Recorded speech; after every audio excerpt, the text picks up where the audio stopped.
ভাইরা আমার, আল্লাহর ভয় তাকওয়া অর্জন করো আল্লাহর প্রিয় বান্দাদের সাথে বন্ধুত্ব করার মাধ্যমে। কারণ তাদের আল্লাহ ওয়ালা যারা, এরা রাতারাতি আল্লাহ ওয়ালা হয় না। আল্লাহর পথে তাকওয়ার মুজাহাদা করতে করতে করতে করতে এক পর্যায়ে আল্লাহ তাদেরকে পাওয়ার দান করেন। ওই পাওয়ার আল্লাহর মোহাব্বতে তারা পেয়ে যায়, যেই পাওয়ার সব মানুষ পায় না। তাদের নজরের ভেতরে পাওয়ার, কথার মধ্যে পাওয়ার, চলাফেরার মধ্যে পাওয়ার, চোখের নজরে পাওয়ার। قال النبي صلى الله عليه وآله وسلم اتقوا فراسة المؤمن فإنه ينظر بنور الله।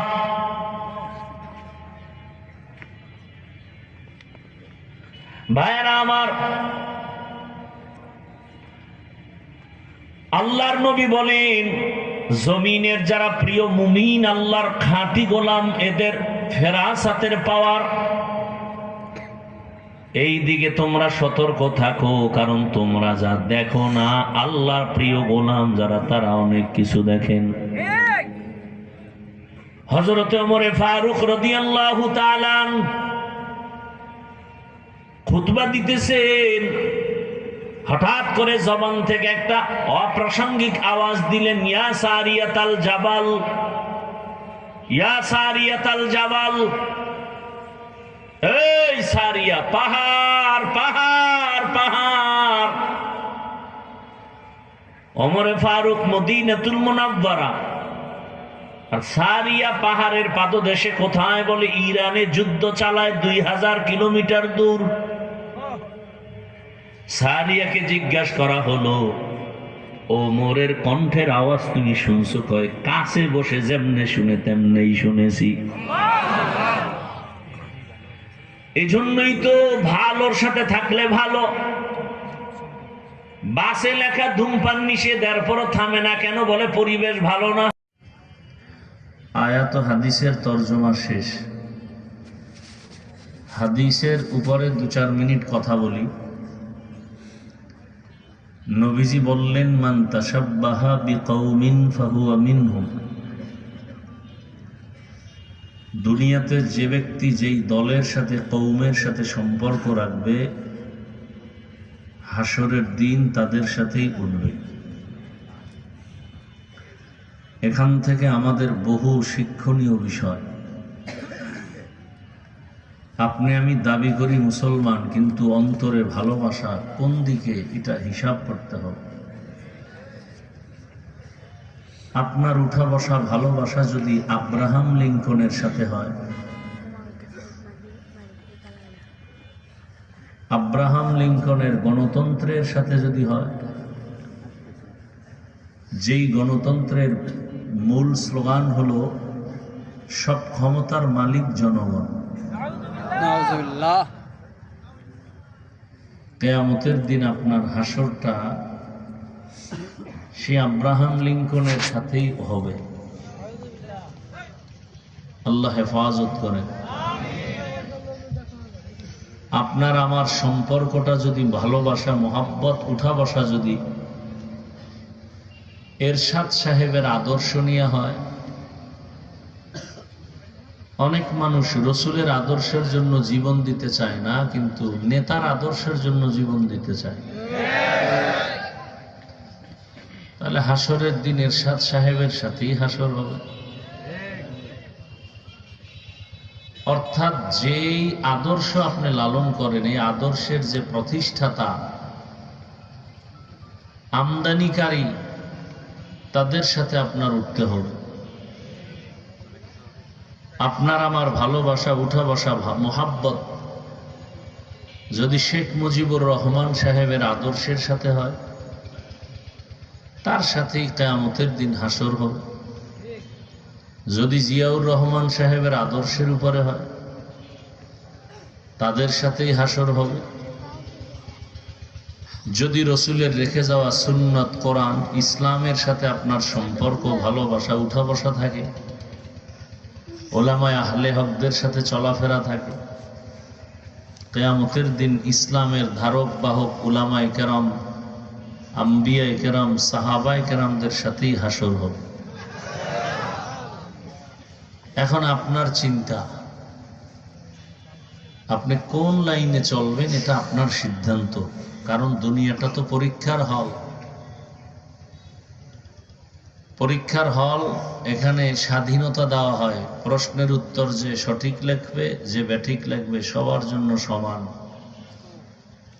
প্রশ্নের উত্তর হলে গিয়ে কোনো পরীক্ষার্থী ব্যাঠিক লেখলেও কেউ বাধা দিবে না, সঠিক যে লিখবে তাকেও নিষেধ করা হবে না। ফলাফলের বেলায় প্রমাণ হয়ে যাবে কে জান্নাতি কে জাহান্নামী। এজন্য আমি হুজুর হইয়াও অন্যায় করি, কিন্তু আমার চেহারা ঠিক আছে। আপনি হুজুর না, অন্যায় করেন, আপনারটাও ঠিক আছে। আল্লাহ ছাড় দিয়েছেন, দুনিয়াতে স্বাধীনতা দিয়েছেন। কারণ স্বাধীনতা না দিলে পরীক্ষার হলের মান থাকে না। এমন স্বাধীনতা যে আপনি চাইলে দাড়ি রাখতেও পারেন, কাটতেও পারেন, চাইলে আপনি নামাজ পড়তেও পারেন, নাও পড়তে পারেন, না পড়লেও আপনাকে কেউ বাধা দিবে না, পড়লেও নিষেধ করবে না। মসজিদেও ঢুকতে পারেন, মন্দিরেও ঢুকতে পারেন। মন্দিরে গেলেও আপনাকে কেউ বাধা দিবে না, মসজিদে গেলেও কেউ নিষেধ করবে না। এটা পরীক্ষার হল, স্বাধীনতা। তবে একটা সময় আপনি ভুল করলেন কেন, তার হিসাব হবে করায় গন্ডা। জমিন কার?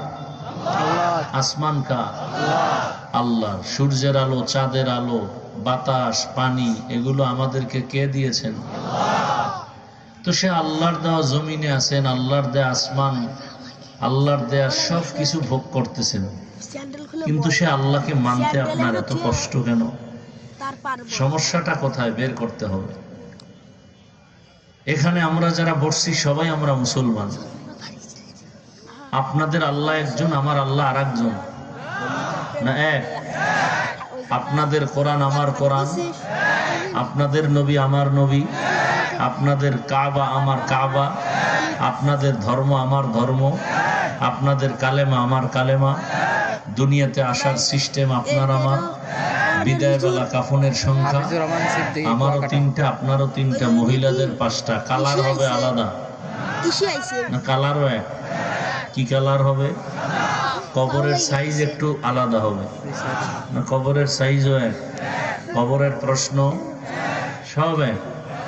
তাহলে আপনার আমার আল্লাহ এক, নবী এক, কোরআন এক, কাবা এক, ধর্ম এক, কালেমা এক, কাফন এক, কালার এক, কবর এক, প্রশ্ন এক, সব কিছু। তাহলে আপনাকে তো বয়ান করার কথা না। আপনাদেরকে বয়ান করব কেন? আপনি আল্লাহ চিনেন, নবী চিনেন, কোরআন বুঝেন, হাদিস বুঝেন, জান্নাত জাহান্নাম সম্পর্কে, কিয়ামত সম্পর্কে ধারণা আছে। বয়ান তো আজকে তাদেরকে করা উচিত যারা আল্লাহ চিনে না, কোরআন বুঝে না, ইসলাম বুঝে না, আখেরাত বুঝে না। হিন্দু, বৌদ্ধ, ইহুদি, খ্রিস্টান।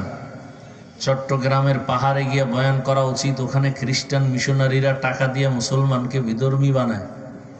বয়ান তো পঞ্চগড়ে গিয়ে করা উচিত। ওখানে টাকা দিয়ে মুসলমানকে কাদিয়ানি বানায়। অথচ ওখানে যাওয়ার কোনো টাইমই নেই।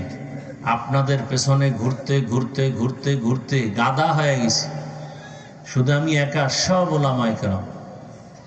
এই 24টা ঘন্টা আপনাদের পেছনে ফিকির, মেহনত, এরপরও ফলাফল জিরো কেন? আপনারা ভিআইপি মুসলমান, আমরা দুর্বল মুসলমান, এই ব্যবধান এতটুকু, তাই তো? আপনারা সবাই ভিআইপি মুসলমান আর আমরা দুর্বল মুসলমান। কি কেন? তা আমি টুপি খুললে লজ্জা লাগে আর আপনি টুপি দিতে লজ্জা লাগে, তাহলে আপনি একটু ভিআইপি মুসলমান না? আপনাকে টুপির জন্য আলাদা বয়ান দিতে হয়। আমি দাড়ি কাটলে লজ্জা লাগে আর আপনার দাড়ি রাখতে লজ্জা লাগে। আপনি কত বড় ভিআইপি জগতের মুসলিম, আপনাকে দাড়ির জন্য আলাদা বয়ান দিতে হয়। আমি মসজিদে না ঢুকলে লজ্জা, আর আপনি ঢুকতে গেলে লজ্জা। আমি পর্দা না করলে লজ্জা লাগে, আর আপনার পর্দা করতে গেলে লজ্জা লাগে। আল্লাহ পশুকে ভালো মন্দ যাচাইয়ের বিবেক দেননি, আল্লাহ মানুষকে দিছেন। এজন্য আপনারা আপনার আশরাফুল মখলুক একটু চিন্তা করা দরকার। আসলে বিষয় কি? সবকিছুর মূলে বুঝের অভাব। কিসের অভাব? বুঝের অভাব। সম্মানের মূল আল্লাহ, রসুল, কোরআন, হাদিস আমার জীবনের সম্মান ইজ্জতের মূল চাবি। এই বুঝটা আজকে আপনার ভেতরে দুর্বল। আপনার বুঝ কি? আমার বুঝ কি? আমার বুঝ টুপি দিলে সম্মান, আপনার বুঝ টুপি দিলে মাথা গরম। আমার বুঝ কি? দাড়ির মধ্যে সম্মান, আপনার বুঝ দাড়ি রাখলে যৌবনের ভাব চলে যাবে। আমার বুঝ মদিনার পোশাকে সম্মান, আপনার বুঝ কি? এত বড় মোটা বড় জামা পরলে শরীর আটকায় যাবে। আমার বুঝ কি? পর্দা মানুষের জন্য নিরাপদ, ইজ্জত বাঁচাবার মূল চাবি। আপনার বুঝ কি? পর্দা করলে তাহলে এই মানুষগুলো প্রতিবন্ধীর মতো হয়ে যাবে। এই বুঝ ঠিক করাই হলো বয়ানের মূল থিম। বুঝ যাদের ঠিক হয়ে যায়, সেদিন আর্মির এক ছেলে আসছে, যুবক, চাকরি ছেড়ে দিছে। কেন? বলে বারবার বলে দাড়ি কাটো। আমি বলছি দাড়ি ছাড়বো না, চাকরি ছেড়ে দিব। ছেড়ে দিয়েই দিছি। এখন দোয়া করবেন আল্লাহ হালাল ভাবে যেন উপার্জনের ব্যবস্থা করে দেন। বড় কঠিন হালাত। গত জুমার দিন উত্তরায় জুমা পড়াইলাম। এক হোটেলে বসছি, একটা রেস্টুরেন্টে কফি খাওয়ার জন্য, মসজিদের মুসল্লি সহ। তো ওটার ম্যানেজার আসছে। তো একজনে বলে, হুজুরকে চিনো? কয়, ওনার কারণে আমার এই দাড়ি। পরে বলতেছে বসে বসে 5 মিনিট, যে কিছুদিন আগে আমি একটা হোটেলের দায়িত্বে ছিলাম, কিন্তু তখন দাড়ি ছিল না। আমার 1,00,000 টাকা ছিল বেতন। এক পর্যায়ে বয়ান শুনে আমি দাড়ি রাখার নিয়ত করলাম। হোটেল মালিকরা উল্টাপাল্টা বলা শুরু করলো, ছেড়ে দিলাম। খুব কষ্টে দিন কাটছে আমার। সেই বেতনের 10 ভাগের 1 ভাগও পাইনি। একটু ধৈর্য ধারণ করে আল্লাহর কাছে কান্নাকাটি করেছি। যতটুকু পেরেছি দিনের উপরে চলছি।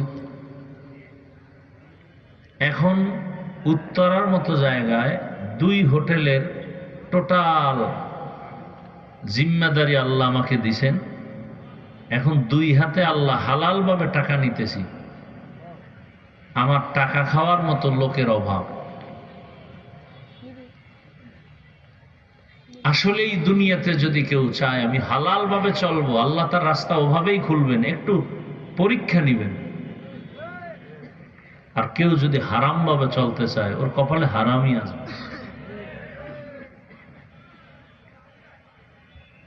আল্লাহ হেদায়াত দান করুন। সমস্যাটা কোথায়?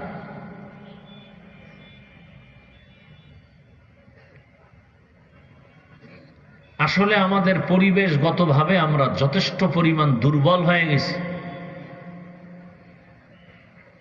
বয়ান চলতেছে, তাবলিগের বয়ান, জুমার বয়ান, বক্তাদের বয়ান, পীর সাহেবদের বয়ান। এই যে এত মানুষ এখানে, অনেক আল্লাহর বান্দা আছেন, ফজর নাই, জোহর নাই, আসর নাই, মাগরিব নাই, এশাও নাই। সারাটা রাত মোবাইল চালাবার সুযোগ হয়, গুনাহ করার সুযোগ হয়, 1 পৃষ্ঠা কোরআন পড়ার সুযোগ হয় না। সন্তানের হক আদায় করে না, মেয়ের হক, বাবার হক, পরিবারের হক আদায় করে না। মোবাইল নিয়ে ব্যস্ত। অথচ এখানে কে না জানে নাচ গান শোনা দেখা হারাম, মিথ্যা হারাম, গালি হারাম, জুলুম হারাম, চুরি হারাম, ডাকাতি হারাম। মা বাবার সাথে বেয়াদবি হারাম, কে না জানে। পরিবেশ বড় দুর্বল হয়ে গেছে। এজন্য আল্লাহ বলেন কোন র্যাব আর্মি পুলিশের বেতের বাড়ি দিয়ে ঠান্ডা করা যাবে না। এই জমিনকে ঠান্ডা করার একটাই মাত্র মেডিসিন, ইসলাম। ইসলাম ছাড়া এই পরিবেশকে সুন্দর করা যাবে না। ইসলাম যতদিন পর্যন্ত জমিনে কায়েম হবে না, ততদিন পর্যন্ত চাপাবাজদের আওয়াজ হবে, শান্তি কপালে আসবে না। কোনোভাবেই সম্ভব না। আল্লাহর কসম, কোনোদিন কেউ শান্তি দিতে পারেনি, পারবেও না। একমাত্র শান্তির ঠিকানার নাম ইসলাম। আপনাদের কাছে এ বিষয়ে আলোচনা নাই খোলামেলা, এই জন্য আপনারা এটাকে অনেক বোঝা মনে করেন। ইসলাম হ্যাঁ মানি, কিন্তু পরিপূর্ণ যদি আমলের দিকে ডাকা হয় বুঝবেন না, না না না না, এটা কঠিন কঠিন। অথচ আল্লাহর কসম, পৃথিবীতে ইসলাম ছাড়া সহজ কোনো ধর্ম নাই। সব ধর্ম বাঁকা তেরা কঠিন, ইসলাম হলো সহজ ধর্ম। এছাড়া সহজ কোনো ধর্ম নাই। আমরা এগুলো আলোচনা করি না, বুঝি না। এজন্য ইসলামের দিকে আমাদের মন খুব কম দৌড়ায়। আল্লাহ, এজন্য আল্লাহ বলেন তোমাদেরকে দুইটা আদেশ দিলাম, যদি মানতে পারো পুরো দুনিয়াটা শান্তির দুনিয়া হবে। এক নাম্বার আদেশ, যদি কোনোদিন কাউকে ভয় করো সেটা আমি আল্লাহকে ভয় করো। কাকে? আর এই ভয়ের নাম তাকওয়া, এই ভয়ের নাম খশিয়া, এই ভয়ের নাম খৌফ। ওয়া আম্মা মান খাফা মাকাম রাব্বিহি ওয়া নাহান নাফসা আনিল হাওয়া ফাইন্নাল জান্নাতা হিয়াল মাওয়া ইন্নামা ইয়াখশাল্লাহা মিন ইবাদিহিল উলামা। খশিয়াতুন মানিও ভয়, খৌফুন মানিও ভয়, তাকওয়া মানিও ভয়। আল্লাহ তাআলা বারবার মুমিনকে বলেন আমাকে ভয় করো। কোরআনের শুরুতেও ভয়ের বয়ান, যালিকাল কিতাবু লা রাইবা ফীহি হুদাল লিল মুত্তাকিন।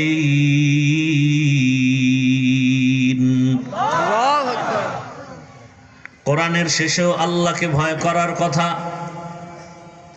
ওয়াত্তাকু ইয়াওমান তুরজাউনা ফীহি ইলাল্লাহ, ভয় করো ওই দিনকে যেদিন সব আমার দরবারে হাজির হতে হবে, ফিরানো যাবে না, ফিরে থাকা যাবে না।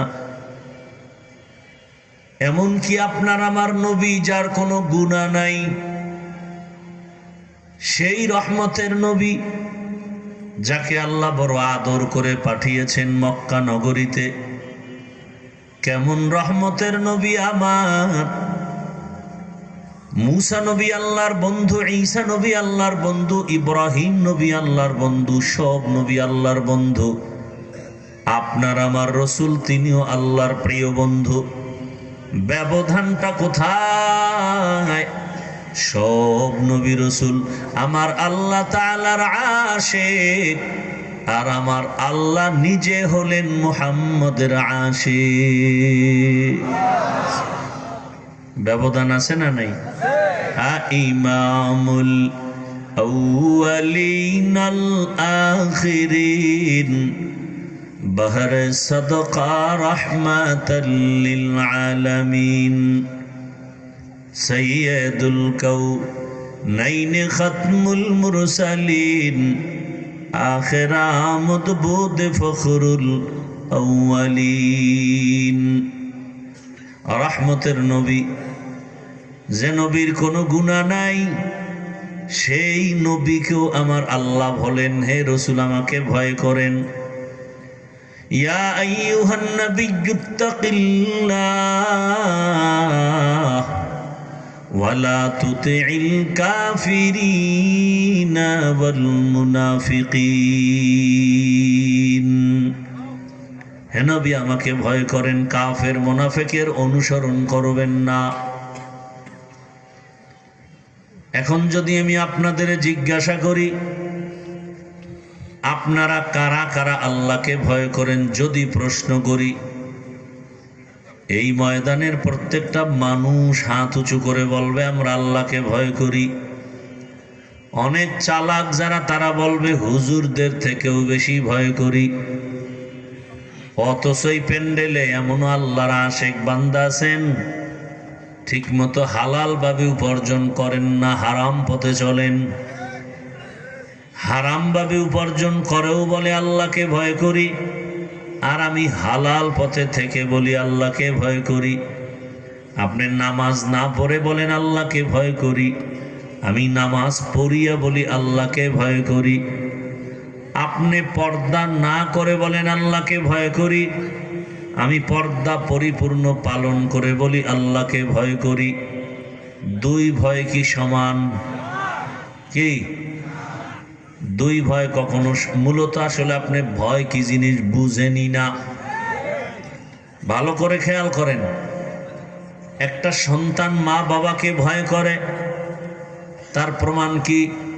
বলে সন্তান মা বাবার সামনে কখনো কোনো অন্যায় করে না। কেন? বলে শাস্তির ভয়। একটা ছাত্র শিক্ষকের সামনে কখনো অন্যায় করে না। প্রমাণ? বলে শিক্ষকের সামনে ছাত্র কোনো অন্যায় করে না। কেন? বলে শাস্তির ভয়। জমিনের মধ্যে ঠিক কোনো মানুষ যদি আমার আল্লাহকে আসলেই ভয় করতেন, গলায় ছুরি লাগাইতো, দাড়ির মধ্যে কখনো তাকওয়া তোমার অন্তরে আসবে। রহমতের নবী বলেন, লিকুল্লি শাইইন মাদিনুন ওয়া মাদিনুত তাকওয়া কুলুবুল আরিফিন। ভালো ভালো জিনিস রাখার গোডাউন আছে, তাকওয়ার গোডাউন হলো আল্লাহর প্রিয় বান্দা যারা, তাদের কলব। আরিফিন যারা, তাদের কলব। তাদের কলবের সাথে মোহাব্বতের নজর যদি পড়ে যায়, তোমার ভেতরে আল্লাহর ভয় চলে আসবে। এজন্যই তো আল্লাহ পাক বলেন, কুনু মা'আস সাদিকিন। জমিনের মধ্যে যারা সত্যবাদী, আল্লাহর হুকুম অনুযায়ী চলেন, তাদের সাথে তুমি বন্ধুত্ব করে চলো। দুনিয়াতে সত্যবাদীকে এক নম্বর সত্যবাদী রাহমাতুল লিল আলামিন। কেমন রহমতের নবী আমার, জীবনে একটা কথা মিথ্যা বলেন নাই, ভুলেও মিথ্যা বলেন নাই। রহমতের নবী জীবনে কাউকে একটা গালি দেন নাই। রহমতের নবী কোনদিন হাজারো গালি শুনছেন, জবাবও দেন নাই।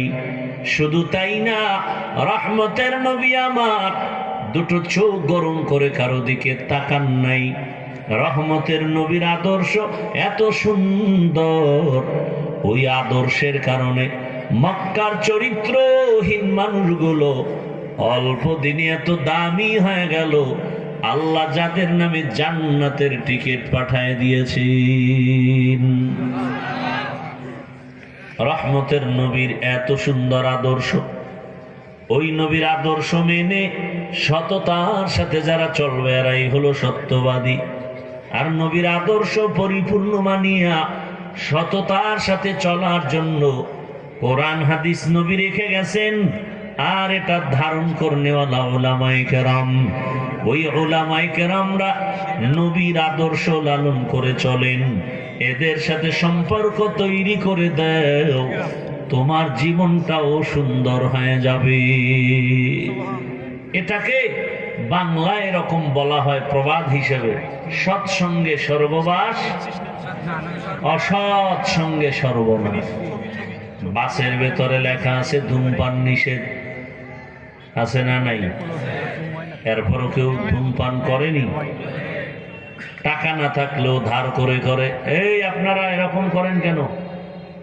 এই ব্যারাম থাকলে ঢুকছেন কেন প্যান্ডেলে? হ্যাঁ,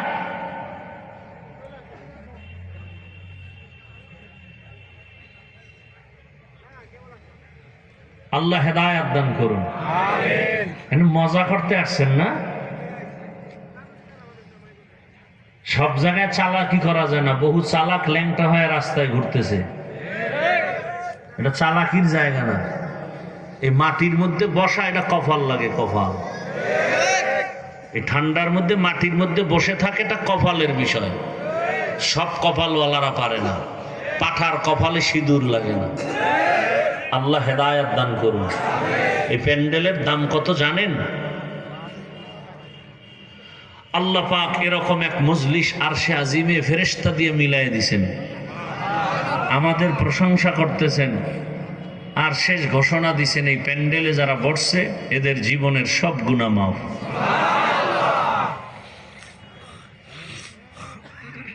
দুনিয়ার কোন টাকাওয়ালা মাস্তানরা এত সুন্দর একটা প্যান্ডেল যদি করে আর এই মানুষগুলো বসায় রাখতে চায়, কতটা পেরেশান হতে হবে তাদের।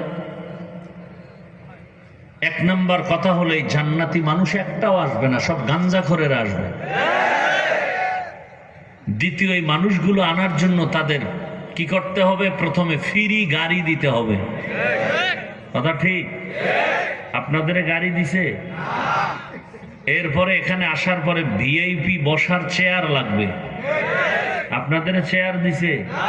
পৃথিবীতে এর থেকে থার্ড ক্লাসের কোনো বিছানা হতে পারে? এই বিছানায় বসার পরে কারো অন্তরে কষ্ট আছে? হ্যাঁ। এরপরে ওই নেতা সাহেব এই মানুষগুলোকে বসাবার পরে ফাঁকে ফাঁকে নাস্তা দিতে হতো, না হয় চেয়ারের বাড়ি, বাতাসে উড়ে চেয়ার। আবার কেউ ভিডিও করে দেখায়, দেখেন আমাদের দলের লোক আমরা কত বড় বেয়াদ্দব। কি আছে না নাই? চিন্তা করেন, নিজেরা অন্যায় করে আবার নিজেরাই ভাইরাল করে দেখায়, এরা কত বড় বেয়াদব। এরপরে এতগুলো মানুষকে নিয়ন্ত্রণ করার জন্য কত প্রশাসন, পুলিশ লাগে না? আপনাদের নাস্তা দিছে? দিবে বলে আশা আছে? এতগুলো মানুষকে নিয়ন্ত্রণের জন্য কতশো পুলিশ আছে এখানে, র্যাব আছে। তো চুপচাপ বসে আছেন, কোনো র্যাব নাই, পুলিশ নাই, নিয়ন্ত্রণ নাই, চুপচাপ সব, কোনো খাওয়ানোর চিন্তা নাই, ঘুমের চিন্তা নাই। এটা কিভাবে সম্ভব? একমাত্র ইসলাম মানলে সম্ভব। এজন্য বলেছি, ইসলাম যতদিনে জমিনে আসবে না ততদিন পর্যন্ত চাপাবাজদের আওয়াজ হবে, শান্তি আসবে না। একমাত্র শান্তির ঠিকানার নাম ইসলাম। ইসলাম কি বলে? দুজন দেখা হলে কি দাও? সালাম। মানে কি? এই শান্তি শুরু। ইসলাম কি বলে? বড়রা ছোটদেরকে মায়ার নজরে দেখো, ছোটরা বড়দেরকে সম্মানের নজরে দেখো। আল্লাহর জাতের কসম, বড়রা যদি সব ছোটদেরকে মোহাব্বতের নজরে দেখে কোনোদিন জুলুম করবে? ছোটরা যদি বড়দেরকে সম্মানের নজরে দেখে বেয়াদবি করবে? এটা ইসলামের দ্বারা সম্ভব, আর কোনো তন্ত্র মন্ত্রে সম্ভব না। সম্ভব না, কোনো দিন সম্ভব না। আল্লাহ এই যে নগদ উদাহরণ দিয়ে দিলাম, যে একটা হাউকাউ নাই, চিল্লা চিল্লি নাই, খাওয়ানোর চিন্তা নাই, এখানে নগদ কাউকে টাকাও দেওয়া হবে না, খানা দেওয়া হবে না, ঠান্ডার ভিতরে মাটির মধ্যে বসছে। এটা কেমনে সম্ভব? টাকার মাস্তানিতে আর ক্ষমতার মাস্তানিতে এগুলো সম্ভব না, আল্লাহর দিন মানলে সম্ভব। আল্লাহ কবুল করেন। ভাইরা আমার, সৎসঙ্গে স্বর্গবাস, অসৎ সঙ্গে সর্বনাশ। বাসে লেখা আছে ধূমপান নিষেধ। কেউ ধূমপান করে, নিষেধ করলে ধোঁয়াটা আমাকে মারে, আর বলে আমার বাবার টাকায় পায়খানা খাই। তোমার বাবার কি?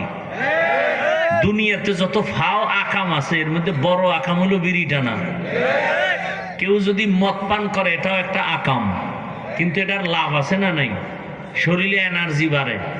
লঙ্গি অর্ধেক খুইলেই বউরে মা কয়া ডাকে। নাকি আপনাদের দেশে কেউ মদ পান করে জিকির টিকির করছে? কথা বলেন। কিন্তু বিড়ি টানলে কি লাভ বলেন তো? চেহারা সুন্দর হয়। কথা বলেন। বিড়ি পান করার দ্বারা ঠোঁটগুলো গোলাপের মতো লাল হয়। কি হয়? কালো। ওদের কলিজা আরো কালো, ওদের চরিত্র আরো কালো। আবার কেউ পকেটে হাত দিয়া খুঁজে বিড়ি আসে না, পড়ে গেল। আল্লাহ হেদায়েত দান করুন। বিড়ি টানলে শারীরিক কোনো লাভ আছে? তাহলে এটা হলো একটা ফাও আকাম, কোনো লাভ নাই। শয়তানে যারে ধরে কাম থুইয়া আকাম করে। আল্লাহ হেদায়েত দান করুন। তো সৎসঙ্গে স্বর্গবাস, অসৎসঙ্গে সর্বনাশ। মসজিদে লেখা আছে ধূমপান নিষেধ, কথা বলেন না কেন? মসজিদে লেখা আছে, কেউ ধূমপান করে? করে না। বাসে লেখা আছে এরপরও করে। মসজিদে লেখা নাই তারপরও কেউ করে না। কেন? বলে পরিবেশের অভাব। কিসের অভাব? পরিবেশ। এজন্য আল্লাহ তাআলা বলেন আমাকে ভয় কর, এবং সত্যবাদী যারা আল্লাহ ওয়ালা যারা তাদের বন্ধু হয়ে জীবন কাটাও। আল্লাহর ওলি যারা মুত্তাকি তাদের সঙ্গে সম্পর্ক রাখো, তাহলে তুমিও ভালো হয়ে যাবে। বলে কতক্ষণ তুমি তাদের সাথে থাকবা? বলে তোমার ভেতরে তার রং যতক্ষণ আসবে না। বলে একজন আল্লাহওয়ালার সাথে এমন ভাবে বন্ধুত্ব করো তার রঙে রঙিন হয়ে যাও। রাস্তা দিয়ে দুইজন একসাথে যখন হাঁটবে, পেছন দিক দিয়ে তাকাইলে অনুভব করা যাবে না, পার্থক্য করা যাবে না কে আল্লাহওয়ালা আর কে তার ভক্ত। কারণ আল্লাহওয়ালার মাথায় যেই টুপি, ভক্তের মাথায় সেই টুপি। আল্লাহওয়ালা যে পোশাক পরে, ভক্ত সে পোশাক পরবে। তখন আর ব্যবধান করা যাবে না। আল্লাহওয়ালাদের সাথে এতটা বন্ধুত্ব তৈরি করো যে কিয়ামতের দিন দেখলেই যেন চিনে ফেলে। দুনিয়াটা কিছুই না রে বাবা। রহমতের নবী বলেন একটা মশার দাম আল্লাহর কাছে আছে, কিন্তু মশার ডানার দামও দুনিয়ার কোনো দাম আল্লাহর কাছে মশার ডানার মতো নাই। তবে আল্লাহ দুনিয়ায় পাঠাইলেন কেন? আখিরাতের বাজার করার জন্য। আর দুনিয়া মাজরাতুল আখিরা, দুনিয়া হলো আখিরাতের ফসল কামাই করার জায়গা। দুনিয়াতে থেকে আখিরাত অর্জন করো। আল্লাহওয়ালার সাথে সম্পর্ক রেখে তাকওয়া অর্জন করো। কারণ আল্লাহর প্রিয় বান্দা মুত্তাকি যারা, এরা যখন নেক নজর লাগাবে তোমার মধ্যে রহমতের বাতাস শুরু হয়ে যাবে। এই যে প্যান্ডেলে আপনারা বসছেন, 1 ঘন্টা 2 ঘন্টা 1.5 ঘন্টা বা আধা ঘন্টা বয়ান শুনেন, আল্লাহকে সাক্ষী রেখে বলেন দিলের মধ্যে কি একটু ধাক্কা লাগে নাই? তাহলে 2 ঘন্টা 1 ঘন্টা যদি আল্লাহর মোহাব্বতে এই ওলামায়ে কেরামের মজলিসে বসলে দিলের মধ্যে দাগ কাটে, কেমন যেন একটু লাগে, আরে আমি মনে হয় খারাপ হয়ে গেলাম, আমার উপায় কি? তাহলে যেই মানুষটা 1 ঘন্টা না, 1 দিন না, 1 মাস না, বছরকে বছর, বছরকে বছর আল্লাহর ওলিদের সাথে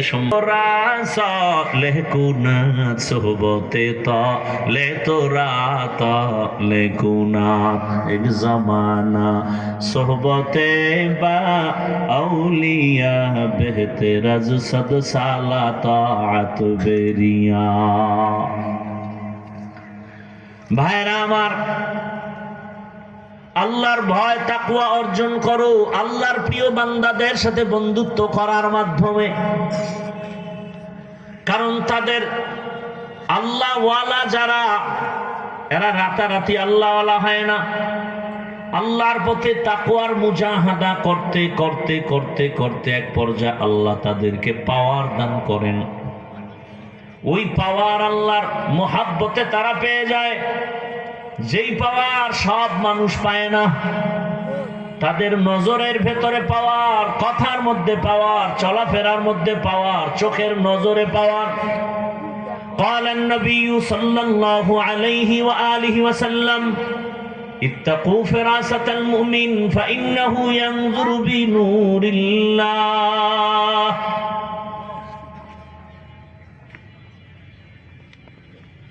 ভাইরা আমার, আল্লাহর নবী বলেন জমিনের যারা প্রিয় মুমিন, আল্লাহর খাঁটি গোলাম, এদের ফেরাসাতের পাওয়ার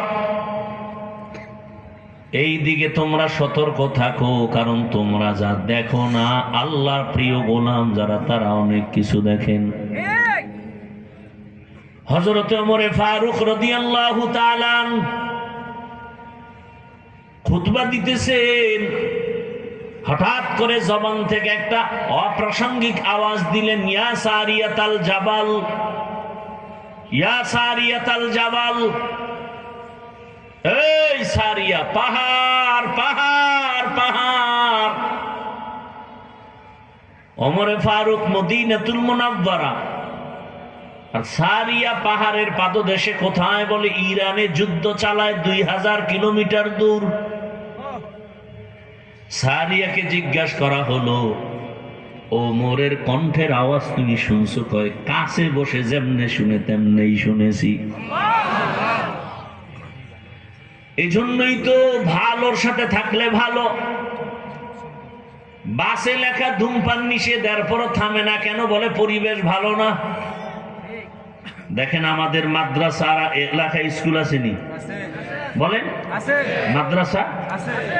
আচ্ছা, মাদ্রাসা স্কুল বাংলা অঙ্ক ইংরেজি আছে না নাই? শুধু স্কুলে না মাদ্রাসায় আছে? একটা ছেলে গিয়া যখন ওয়ানে ঢুকে স্কুল বা মাদ্রাসায়, তখন ওকে একটা বই দেওয়া হয়, আদর্শ লিপি, স্বরবর্ণ ব্যঞ্জন বর্ণ পড়ে, স্বরে ও স্বরে আ, রস্যি দীর্ঘি পড়েনি? খেয়াল করেন তো, একটু বুঝেন। স্কুলের ছেলেও পড়ে স্বরেও, মাদ্রাসার সন্তানটা এসে পড়ে স্বরেও, ব্যাখ্যায় গিয়া প্যাঁচ লাগায় দিছে। মাদ্রাসার ছেলেটা পড়লো স্বরেওতে অজু, স্কুলের ছেলে পড়লো স্বরেওতে অজাগর। মাদ্রাসার সন্তান পড়ে সরায়াতে আল্লাহ, স্কুলের সন্তান পড়ে সরায়াতে আপা। মাদ্রাসার ছেলেকে আম্মু অজু কি? বলে আজান দিলে পবিত্রতা অর্জনের জন্য করে। বলে আল্লাহকে? বলে তোরে যিনি বানাইছেন আসমান জমিনের মালিক তিনি আল্লাহ। স্কুলের ছেলে বলে আম্মু অজগর কি?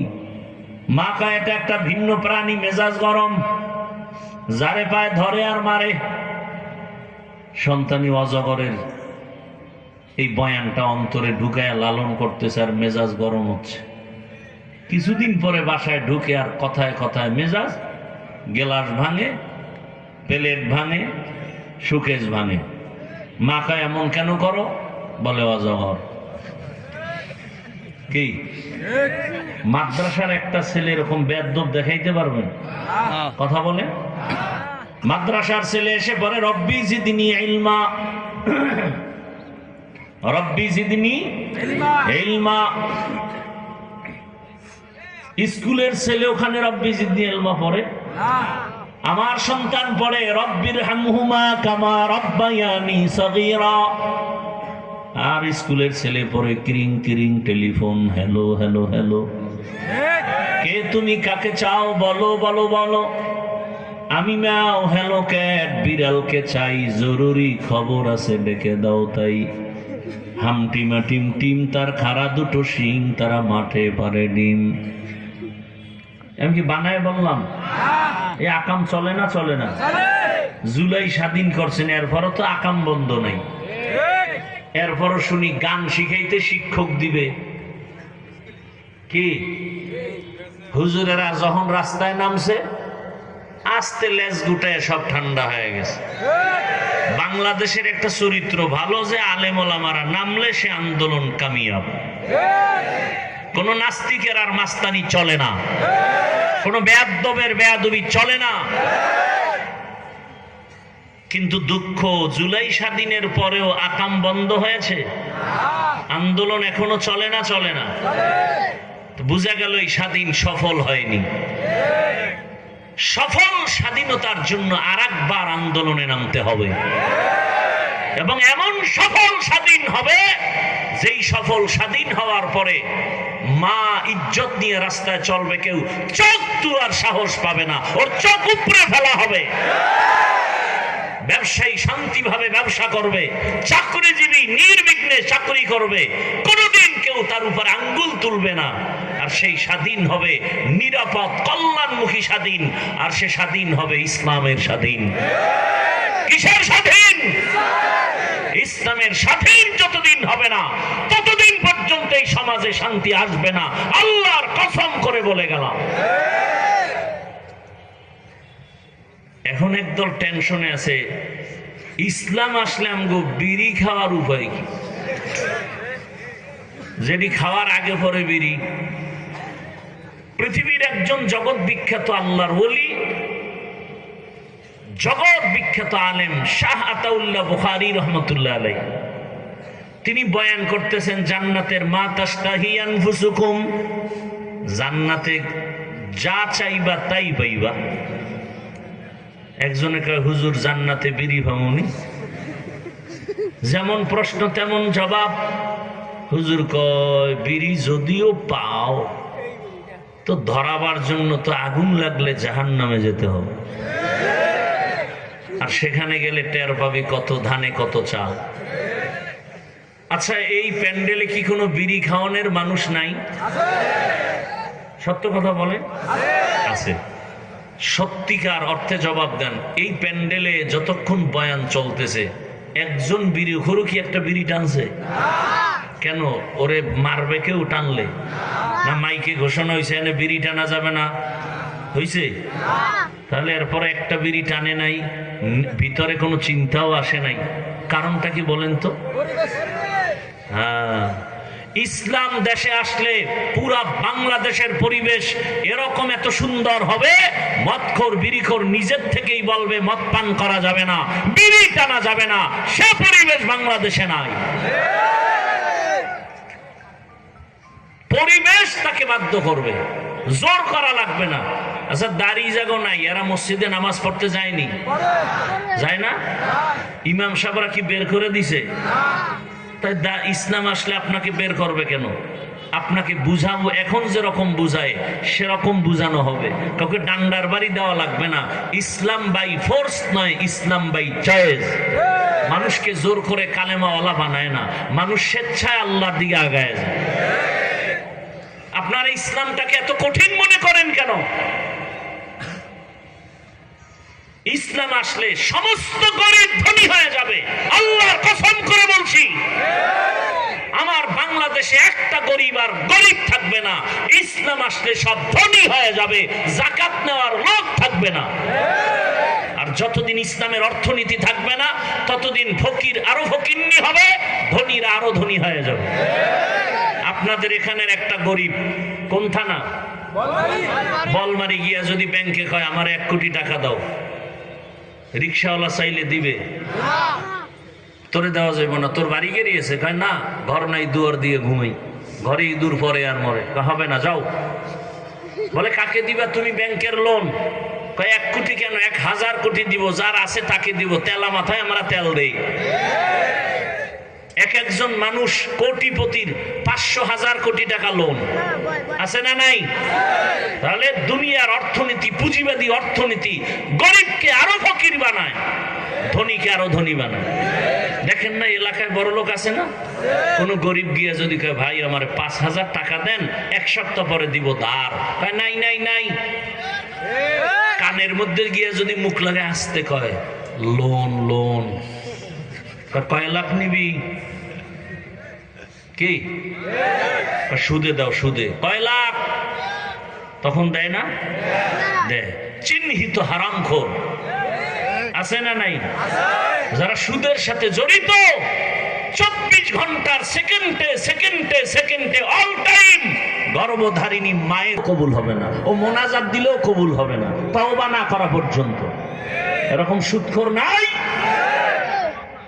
এদের দ্বারা শান্তি হবে কোনদিন না। শিয়ালের হাতে মুরগি দিলে যা হয়, মাদ্রাসা মসজিদ আর ধর্মের চাবি সুদখোর ঘুষখোর দুর্নীতিবাজ খুনি ধর্ষকের হাতে দিলে তাই হবে।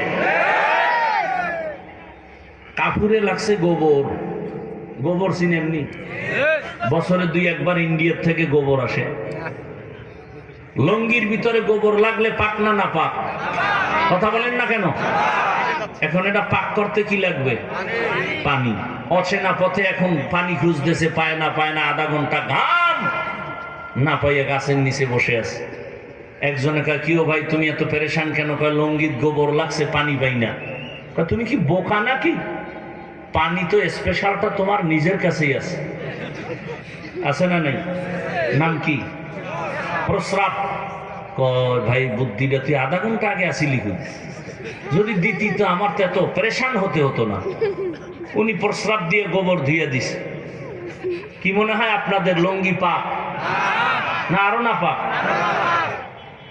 গোবরের নাপাক, প্রস্রাবের নাপাক দিয়ে ধুইলে যেমন নাপাক আরো ছড়ায়। যদি আপনি বোয়ালমারি এই দাঁতপুরকে বলেন কোন চরিত্রহীন খুনি ধর্ষক মদ পান করে মাতাল হয়ে থাকে, ওকে যদি বলেন আমার এলাকা পাক করে দাও, দায়িত্ব দিলাম, এই এলাকা আরো নাপাক হবে, কোনদিন পাক হবে না। আপনি জানেন লোকটা চোর, ওর কাছে টাকা রাখবেন আমানত। আপনি জানেন লোকটা চরিত্রহীন ধর্ষক, ওর কাছে আপনার কন্যা রাখবেন আমানত। শিয়ালের হাতে মুরগি দিয়েন না।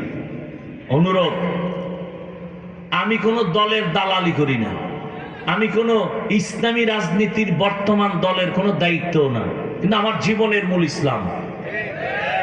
আপনারটা কি? বাস ইসলামকে ঠিক রেখে সব কথা। ইসলাম ঠিক, সব ঠিক। আমার সব বয়ানের মূল থিম ইসলাম। আমি সব কিছু ছাড় দিব আমার ইসলামের বেলায়, কোরআনের বেলায়, রসুলের বেলায়, হাদিসের বেলায়, আমার আল্লাহর ইজ্জতের বেলায়, আমার আলেম উস্তাদদের বেলায় কোনো ছাড় আমি কাউকে দিব না। আউল বাউল ফাউল। বাউল শব্দের অর্থ কি? বাউল শব্দের শাব্দিক অর্থ উন্মাদ, পাগল। এই নামটা ওরা বোধহয় স্বপ্নে হয়েছিল, নাইলে এই নাম দিল কেন? বাউল শব্দের অর্থ পাগল। যখনই আমার আল্লাহ ইসলাম কোরআন নিয়ে কথা বলছে কোনো সার নাই। এখানে বহু লোক আছেন নামাজ পড়েন না, তাদের সাথে কোনো ঝগড়া নাই, কিন্তু কেউ যদি বলেন নামাজ পছন্দ করি না, তার সাথে কোনো আপোষ নাই। যে নামাজ পড়ে না সে মুমিন, মনে আগ্রহ আছে, আর যে বলবে নামাজ পছন্দ করি না সে বেঈমান। যে পর্দা করে না তার আগ্রহ আছে, সে মুমিন, কিন্তু যে বলবে আমি পর্দা পছন্দ করি না সে বেঈমান। অতএব যে পর্দা করে না তার সাথে ঝগড়া নাই, বুঝাবো, কিন্তু যে পর্দা পছন্দ করে না তার সাথে কোনো আপোষ।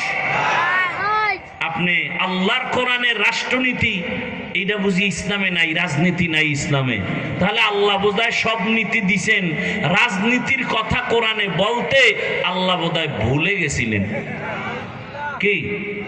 তা আপনি এই কথা বলেন কেন ইসলামে রাজনীতি নাই? তার মানে হলো ইসলাম সব দিক থেকে পরিপূর্ণ, রাষ্ট্রের ব্যাপারে ইসলাম কোরআন শরীফ দুর্বল। কি আপনারা দুর্বল কোরআন মানেন? তো কেন এই কথা বলেন? হ্যাঁ, আপনি যে নাপাক দুর্নীতি করেন এটা ইসলামে নাই, জুলুম করবেন এটা ইসলামে নাই।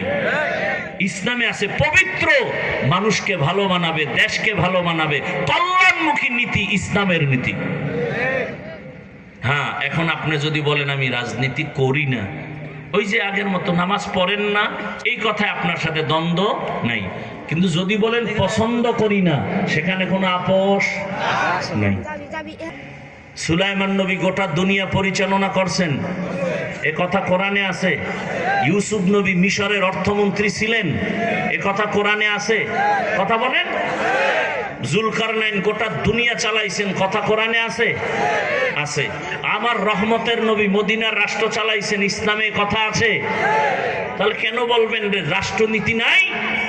ইসলামের সব নীতির থেকে উত্তম নীতি ইসলামের নীতি। আমরা বুঝি না, আলোচনা নাই, এজন্য আমরা মন্তব্য করি।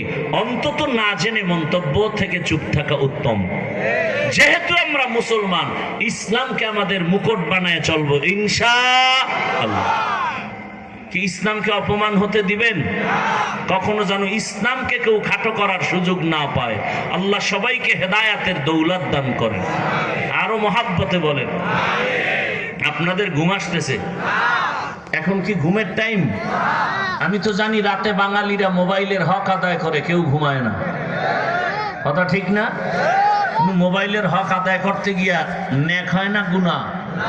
গুনাহ। এখানে যতক্ষণ বসে থাকবেন সওয়াব আর সওয়াব আর সওয়াব। আমি কোন দলের পক্ষে বলছি, কোন বিপক্ষে বলছি? আমি ইসলামের পক্ষে বলছি। কথা বোঝেন নাই? আমার জীবনের মূল কি? ইসলাম। আল্লাহ বুঝার তৌফিক দান করেন। আরো জোরে বলেন।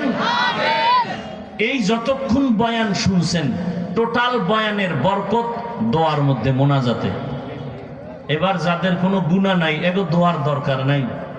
আর যারা মনে করেন না এতগুলো মানুষ নিয়ে একটু মা বাবার জন্য দোয়া করব, তাহলে এই মোনাজাতে থাকার প্রয়োজন আছে না নাই? তার ধৈর্যের সাথে দোয়ায় বসে দোয়া করে এরপরে যাবেন। কেউ উঠা বসা করবেন না। মা বাবার জন্য, দেশের জন্য, জাতির জন্য দিল খুলে দোয়া করে যাবেন ইনশাআল্লাহ। সবাই দিল খুলে দোয়া করবেন, কেউ দোয়া ছাড়া যাবেন না। আর গিয়া ঘুমাবেনও না। প্যান্ডেল থেকে বের হলেই গুনাহ শুরু, গল্প শুরু হয়ে যাবে। অতএব যার নাম আমি শুরুতেই বলেছিলাম, আমাদের হাজারো লাখো আলেমের উস্তাদ, আমার মাথার মুকুট, ঢাকার ঐতিহ্যবাহী শায়েখ জাকারি ইসলামিক রিসার্চ সেন্টারের স্বনামধন্য মহাপরিচালক পীরে কামেল শেখুল হাদিস আল্লামা মুফতি মিজানুর রহমান সাঈদ দামাত বারাকাতুহুম মুখতাসার আলোচনা করবেন এবং মোনাজাত দিবেন। এরপরে আপনারা বিদায় হবেন। আল্লাহ কুদরতের দ্বারা সবাইকে তৌফিক দান করেন, আমিন।